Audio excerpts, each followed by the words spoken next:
Full MV កម្រិតអន្តរជាតិប្លែកអារម្មណ៍ចម្រៀងរ៉េបដល់អស្ចារ្យ Kembo Rapper ចេញផ្លូវការហើយទីបំផុត Full MV កម្រិតអន្តរជាតិចម្រៀងដល់អស្ចារ្យ Kembo Rapper បានចេញជាផ្លូវការហើយសម្រាប់បងប្អូនទស្សនាកម្សាន្តអារម្មណ៍បន្ទាប់ពីបានផលិតនិងកាត់តយ៉ាងយកចិត្តទុកដាក់ពីអ្នកជំនាញប្រចាំផលិតកម្ម Galaxy លេងនវត្រានៅក្នុង MV ចម្រៀង Kembo Rapper ផងដែរគឺមានលក្ខណៈពិសេសជាច្រើនមិនត្រឹមតែមាន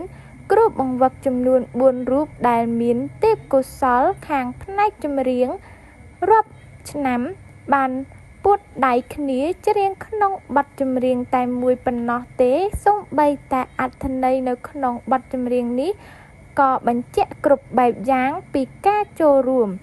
និងការផ្ដល់ប្រយោជន៍យ៉ាងច្រើនដែលតម្រង់ផ្លូវរបស់បេក្ខជនដែលមាន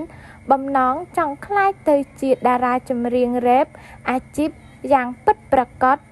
ពីកម្មវិធីប្រឡងចម្រៀង Kembo Rapper អ្វីដែលកាន់តែអស្ចារ្យនៅក្នុង MV ចម្រៀង Kembo Rapper ទាំងបច្ចេកទេសថតប្លង់និងរូបភាពមើលទៅត្រជាក់ភ្នែកចម្លែកអារម្មណ៍ជាពិសេសការសម្ដែងនិងការច្រៀងរបស់គ្រូបង្វឹកទាំង4រូបខាងលើគឺពិតជាវ៉ាវគួរបញ្ជាក់ថា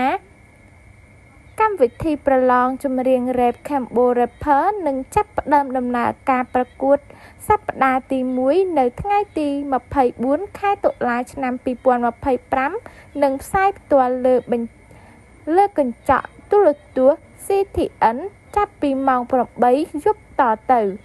គ្រូបង្វឹកទាំង4រូបដូចជាកញ្ញាតុនច័ន្ទសីមាលោកធីមប៉ូទ្រីសលោកប្រហ្លានិងលោកសង្ហានឹងចាប់ផ្ដើម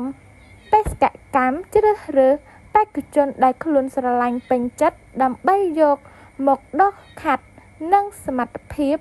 បន្ថែមដើម្បីក្លាយទៅជាតារាចម្រៀងរ៉េបអាជីពតោះទៅទស្សនា Full MV ចម្រៀង Kembo Rapper ទាំងអស់គ្នាធានាថាក្នុង MV ចម្រៀងនេះពិតជាអស្ចារ្យដែលកើតចេញពីការច្នៃប្រឌិតកូនខ្មែរពិតៗ